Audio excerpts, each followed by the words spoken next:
paz do Senhor, meus caros. Que bom estar ainda com você, substituindo nessa árdua missão, de substituir ao nosso amado professor William, que provavelmente estará de volta na próxima lição. Mas é bom e é um privilégio ter que substituir alguém que já está há tanto tempo trabalhando com vocês. Meu nome é Reinaldo Negreiros, estamos trabalhando na sala de adolescentes, com idade prevista para 14 a 15 anos de idade, essa faixa etária que é muito assediada por tudo que é referente à negatividade do mundo. Quero agradecer à Assembleia de Deus por ter investido nesse projeto de Escola Bíblica Dominical, um projeto que tem o apoio do ITEC, do ADER Educacional e, lógico, do Departamento de Escola Bíblica aqui dessa cidade maravilhosa. Que nós possamos juntos, eu e você, levar avante o ID de Jesus através dessa oportunidade, desse privilégio que temos de estarmos aqui falando, ensinando e praticando a santa, digna, positiva e definitiva Palavra de Deus. Estamos, então, trabalhando a lição de número 10, que tem sob o título Vamos aprender a segunda carta de João. Você aproveita e faz um pequeno comentário sobre João. Quem foi João? João era um apóstolo, estava entre os 3 apóstolos mais íntimos de Jesus. No início da sua carreira, era considerado uma pessoa irritadiça, irancudo, aquele que se ira facilmente. Inclusive, por isso foi chamado de a voz do trovão, Depois ele passa a ser uma pessoa mais amável à medida que se envolve com as questões e com a convivência com Cristo. Então você veja a mudança que teve em João. Essa mudança pode haver em mim, em você e no adolescente que você está trabalhando hoje. João, de um homem irancudo, passa a ser chamado de o apóstolo amado. Olha a diferença. E ele foi chamado pelo próprio Cristo de voz do trovão. Olha que bacana. Fala isso para o teu jovem, é uma forma de chamar a atenção para que o jovem também comece a entender mais e conhecer mais a vida dos apóstolos. Agora sim, seguindo em frente, vamos ao que, como falei na lição anterior, eu gosto sempre de trabalhar esses textos chamados de devocionais que o nosso autor insere na lição para que nós possamos ter essa panorâmica, como também falei anteriormente, de tudo que discutiremos hoje. Segunda-feira, sugere o nosso autor 1 Timóteo, capítulo 3, e versículo 15. Ali, você vai entender como nós devemos proceder enquanto Cristo não vem. Como eu vou fazer? Como eu vou esperar Cristo? O que eu devo fazer, Reinaldo? O que eu devo fazer, professor? Amado, falamos na lição anterior, simplesmente obedeça, simplesmente cumpra os estatutos, simplesmente se afaste do pecado, simplesmente tente ser um imitador de Cristo. Terça-feira sugere o nosso autor, João, capítulo 14, versículo 21 ao 22. De novo, ali você vai entender que a ideia do versículo nos mostra o princípio do arrependimento, o principal, não é nem o princípio do arrependimento, a principal maneira de nós agradarmos a Deus. E qual é a principal maneira de agradar a Deus? É amarmos a Deus e ao próximo como a si mesmo. De novo, uma ordem, não é um pedido. Ele fala, amarás a teu Deus. Então, vamos amar a Deus. E como é que você ama, meu querido? Você tem que entender o conceito de amor. Às vezes a gente fala amor e confunde muito amor com paixão. Eu faço muito questão de dar ênfase nessa contradição. Eles são pontos totalmente divergentes. O amor é sereno, o amor é cuidadoso, é zeloso. A paixão é violenta, é possessiva, ela é arrogante, ela é dominadora, é totalmente diferente.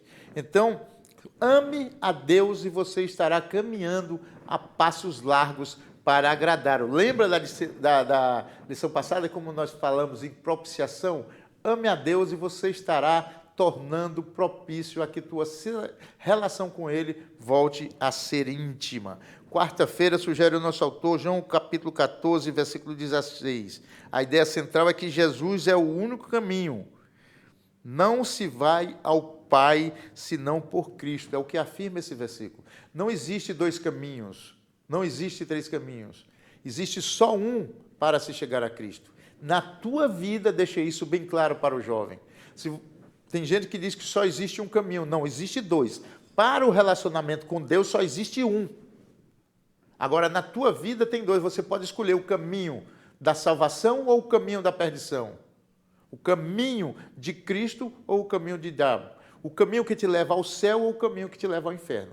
Na tua vida, na minha vida, existe dois. Por isso que Deus nos deu também o dom do discernimento, da capacidade de escolher. Que nós possamos, então, junto, eu, você e os nossos adolescentes, escolhermos o melhor caminho, que é o caminho de Cristo. Só tem um caminho que leva ao céu. Esse caminho é Cristo Jesus. Quinta-feira sugere o nosso autor, 1 João, capítulo 3, versículo do 10 ao 11.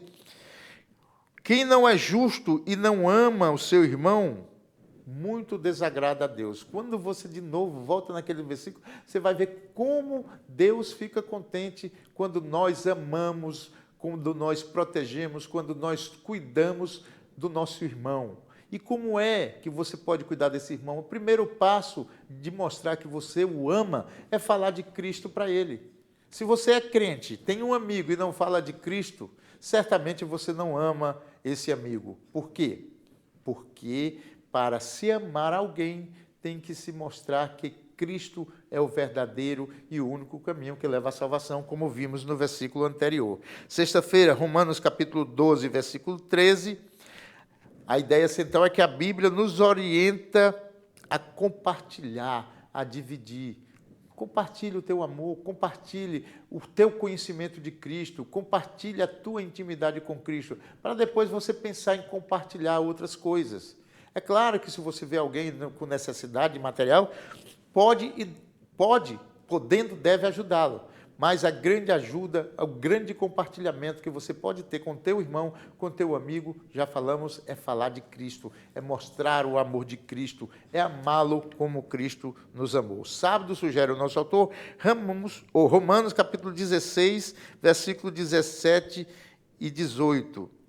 Um alerta nesse versículo. É dado um alerta para que nós tenhamos cuidado com aquelas pessoas que causam dissensões, divisão, ruptura, aquelas pessoas que estão sempre falando mal, que estão sempre criticando. Não é que a crítica não deve existir, mas ela tem que ser com parcimônia, tem que ser honesta, tem que ser buscando a solução e não derrubar mais o que já está desmoronando.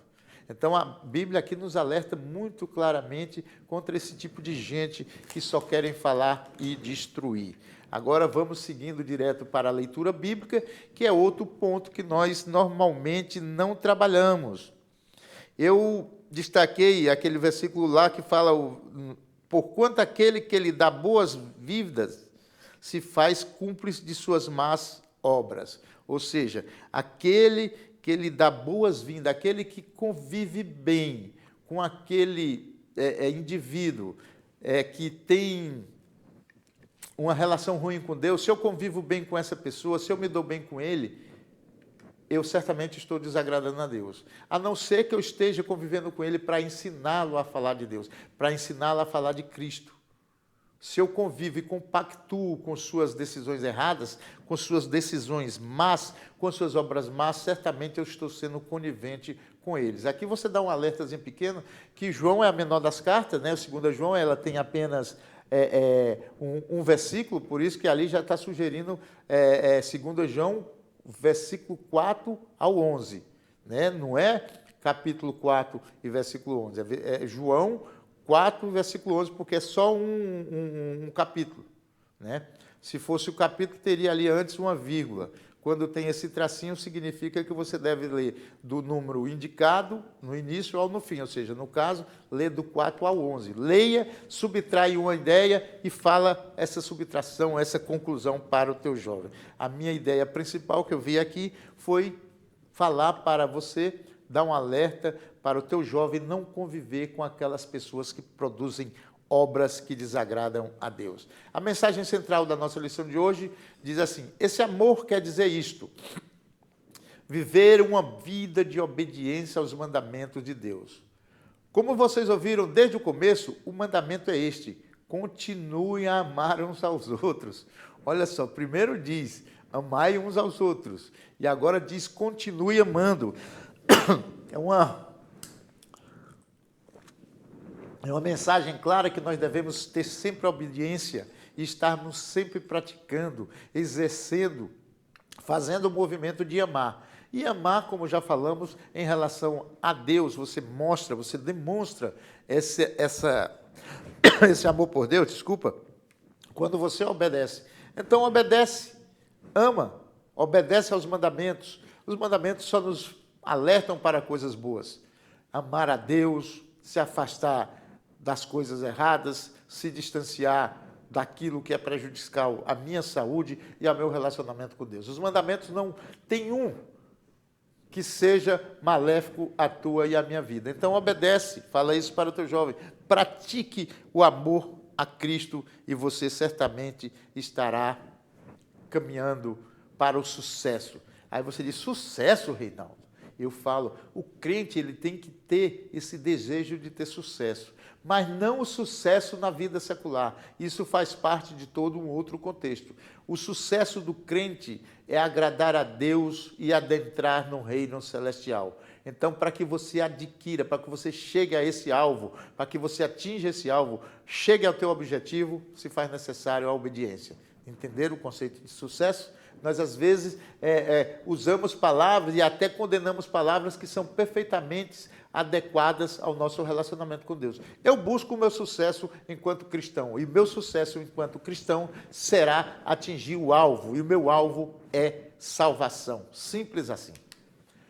Os objetivos, mostrar para a tua sala essa visão panorâmica da segunda carta de João, revelar a relação entre a verdade e o amor na fé cristã, isso é muito importante, a relação com Cristo tem que ser baseada, embasada na verdade, e destacar como devemos lidar com os falsos mestres. Seguindo então, vamos agora falando um pouco da nossa introdução. Eu destaquei aqui do nosso autor que nós falaremos do amor de Deus ao próximo e a rejeição que devemos ter aos falsos ensinos. Né? Então, ali na lição anterior, nós rejeitamos os profetas heréticos. Aqui nós vamos rejeitar esses ensinos heréticos. Vamos, então, entender que a rejeição que nós devemos mostrar que temos a quem nos ensina algo errado é praticando a verdade. Agora, abre um parêntese. Para praticar a verdade, eu preciso conhecê-la. Para conhecê-la, eu preciso estar na escola bíblica dominical, tenho que estar no culto de doutrina, eu tenho que frequentar talvez uma escola de teologia, para que eu possa ter um conhecimento maior e entender de uma forma mais clara aquilo que Deus espera de mim e de você. Deixo bem claro já e já te dou um alerta. O que Deus espera de mim e de você é que nós todos sejamos salvos. Essa é a expectativa de Deus. Cabe a mim e a você buscar meios para obedecê-lo e aí sim chegarmos e, consequentemente, ao nosso objetivo, que é entrar no reino celestial. Uma visão panorâmica da segunda carta de João, né? Essa visão panorâmica, o primeiro tópico, João vai falar. O nosso autor vai falar quem era João. Falamos isso já no nosso introdutório, falamos que ele era um apóstolo, um dos mais escolhidos, um dos mais chegados de Cristo Jesus, e que ele escreveu essa carta já no final da sua carreira. Né? Aí já estava muito próximo ao final da vida de João, quando ele escreve essa carta que, como já falamos também, buscava a defesa de Cristo no que se referia aos ataques feitos pelos gnósticos. O gnosticismo estava em plena expansão nesse momento. O gnosticismo é aquela seita, aquela religião, aquela filosofia ou ideologia que buscava contestar a humanidade de Cristo e dar ênfase que a salvação se atingia através do conhecimento e da razão. O segundo subtópico vai nos falar sobre o destinatário, né? A gente sabe ali claramente que não tinha um destinatário por ela ser uma carta geral. Alguns teólogos, alguns estudiosos querem dizer que essa carta foi direcionada a uma pessoa, a uma mulher conhecida de João, porque ele se refere a ela como senhora eleita e refere-se também como a seus filhos. Mas a maior parte dos estudiosos admitem e concordam que era direcionada a uma igreja e a seus membros, porque esses membros estavam se distanciando e sendo influenciados pelas heresias gnósticas. O propósito era, então, combater, o terceiro subtópico vai nos mostrar que o propósito era o combate a essas heresias gnósticas, a essas heresias que contestavam a humanidade de Cristo. O segundo tópico, a igreja e sua relação com verdade e com o amor, né? Você puxa para os dias de hoje, que nós vivemos numa época de um relativismo completo, de uma permissividade absurda, onde tudo se realmente é permitido, no mundo. E essa questão desse relativismo, essa questão de tudo pode, essa questão até do, entre aspas, do politicamente correto, que há algumas coisas no politicamente correto que realmente desagradam a Deus. Não vamos aqui trabalhar sobre esses temas. Mas essa permissividade está invadindo de uma forma muito intensa e violenta o meu e o teu relacionamento com Deus. Então, o segundo tópico, vai nos mostrar que nós devemos fazer a opção de escolher a verdade. E essa verdade, ela só ela só será mostrada, escancarada para você se você amar a Cristo, se você amar a Deus, se você se submeter a esse amor de Deus. O amor que Deus tem por mim e por você é um amor pleno, altruísta. Mas nós temos que entender que o amor sem justiça não é amor, é apenas gostar. O amor só será verdadeiro quando for justo, e o amor de Deus é justo. Então nós temos que fazer a escolha de nos afastarmos dessa permissividade, desse relativismo que a sociedade moderna impõe a mim e a você. Detalhe, nós vemos também situações de relativismo, situações de invasões heréticas em toda a história do cristianismo, né? Então, quando nós vamos entendendo um pouco sobre teologia, a gente vai vendo que o mundo antigo é muito parecido com o mundo atual. A diferença é que as coisas se propagam mais rapidamente hoje. Então, vamos estudar, vamos nos preocupar em ensinar a verdadeira mensagem do Senhor. E essa verdadeira mensagem está contida no manual sagrado, que é a nossa Bíblia. Seguindo em frente, vamos ao nosso terceiro e último tópico: como lidar atualmente com os falsos mestres. E aqui é muito interessante esse tópico, amado, porque você, para lidar com ele, você precisa saber identificá-los. E para identificá-los, você tem que conhecer, saber o que Cristo espera de mim e de você. Cristo espera que eu ame ao próximo, Cristo espera que eu seja reverente, Cristo espera que eu seja uma pessoa de oração, que eu tenha integridade, que eu respeite os valores morais, que eu respeite os valores da sociedade em que eu convivo. Tudo isso Deus, Cristo espera de mim e de você. Como é que eu vou identificar, então, a pessoa que é contrária a isso? Praticando e observando o que a pessoa pratica. Por exemplo, nós nunca devemos subestimar as questões do mal. Por quê? Porque o inimigo, o mundo, ele é sutil, né? Ele trabalha de uma forma, ele usa de sutilezas para te atingir. O que é ser sutil? É trabalhar de uma forma que você não perceba. E é assim que o diabo faz. Ele vai induzindo, vai botando coisas na tua vida e você não percebe que está desagradando a Deus, e está se afastando, se apostatando. Quando você menos espera, está fora da igreja, está fora do relacionamento com Deus. Por quê? Porque não percebeu a sutileza do diabo. Então não podemos subestimá-lo. Não devemos dar-lhe ouvido. Também temos que ter cuidado. A mesma questão. Vai se falando coisas, o diabo usa pessoas para falar de forma sutil coisas que vai te afastar de Deus. Devemos nos manter na doutrina. Aqui sim é importante você se manter. O que é doutrina? Doutrina é ensino, doutrina é regra. Devemos nos manter nos ensinos, ou seja, praticar a vontade de Deus. Os ensinos que nós devemos praticar estão na Bíblia, já falamos agora há pouco.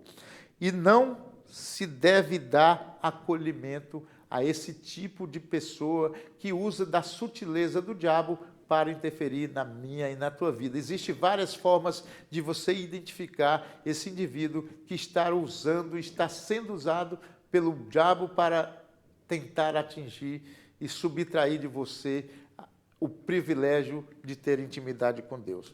Dito isso, meu amado, vamos direto à conclusão. Essa carta é um verdadeiro alerta a todos os cristãos. Fico só até aqui. Por quê? Porque realmente todos nós que temos intimidade e relacionamento com Cristo devemos nos preocuparmos com o assédio do inimigo, com o assédio do diabo. Então, a forma mais clara que de nós combatermos a toda esse relativismo que já falamos lá atrás, é simples e clara, é obedecer ao Senhor Jesus, como diz ali no final da nossa conclusão. Obediência, então, ela é fundamental para que o meu e o teu relacionamento com Deus permaneça reto, duradouro e constante. Dito isso, me despeço desejando a você uma belíssima aula e um forte abraço. E em breve, se Deus nos permitir, estaremos aqui tendo o privilégio de falar com você. Até a próxima.